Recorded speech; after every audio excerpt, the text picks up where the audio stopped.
Saya mau bertanya sama saudara. Kalau tujuan kita baik, perbuatan kita pasti baik nggak? Halo? Kalau tujuan kita baik, perbuatan kita pasti baik nggak? Enggak. Apa baik? Kadang-kala tujuan kita baik. Saya ingin anak saya belajar. Saya ingin anak saya nggak malas, tapi marahnya gitu. Dasar anak bego, kamu anak tolol. Mau jadi apa kamu, jadi tukang becak? Dasar anak gak ada otak. Tujuan ibunya baik gak? Baik. Tapi caranya salah gak? Salah. Itu bukan memperbaiki.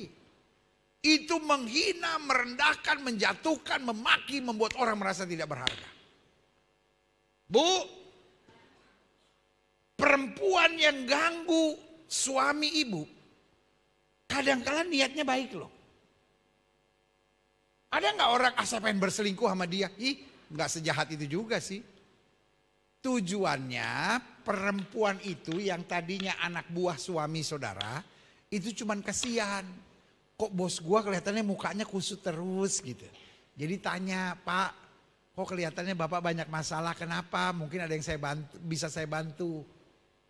Ah enggak, doain aja lah. Berapa hari kemudian, Pak, kayaknya Bapak mukanya kusut banget Pak. Mungkin ada yang bisa saya bantu.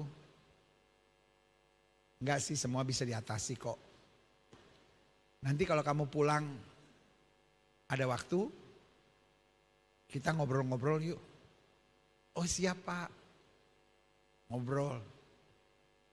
Iya Pak, kita doain Bapak loh.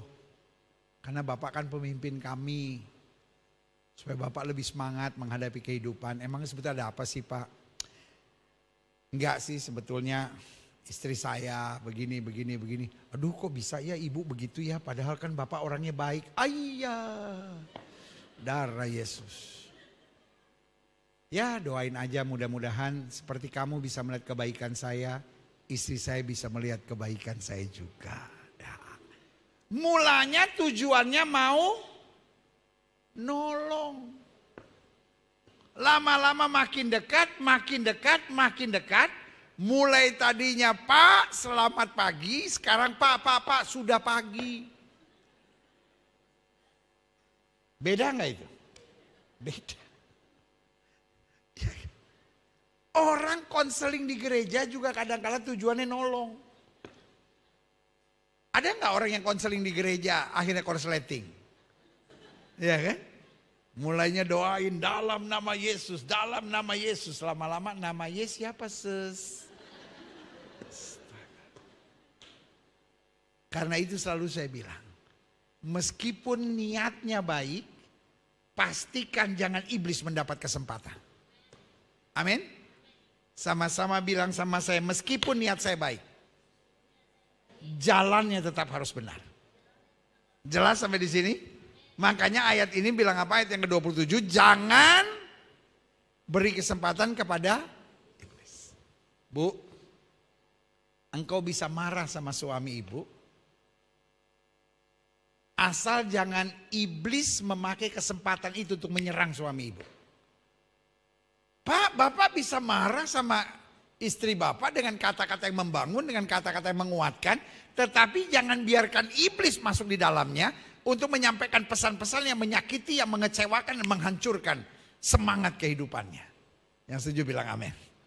Ayat 28. Orang yang mencuri, janganlah ia mencuri lagi.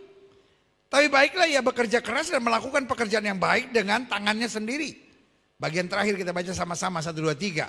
Supaya ia dapat membagikan sesuatu kepada orang yang berkekurangan. Kembali soal pikiran.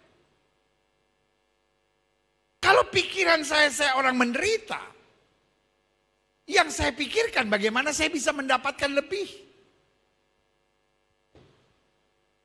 Tetapi kalau yang saya pikirkan saya orang yang diberkati, maka pikiran kita apalagi yang saya bisa bagikan kepada orang supaya hidup saya berbagi.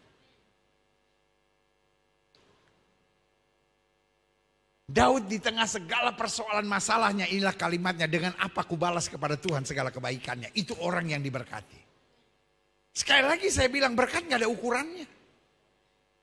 Jangan bilang ya saldo saya di bank cuma 1 juta pendeta. Ya saya kerja juga penghasilan saya baru 7,5 juta pendeta atau 5,5 juta pendeta. Persoalannya bukan apa yang bisa kita lihat, persoalannya apa yang bisa kita syukuri. Kalau dasarnya pikiran kita adalah pikiran yang bersyukur. Kita nggak playing victim. Orang sekarang apa-apa sedang playing victim. Wah saya dipecat, wah saya ada masalah, saya ada persoalan. Tapi kalau saya tahu saya diberkati, segala kebutuhan saya Yesus yang akan menyelesaikannya.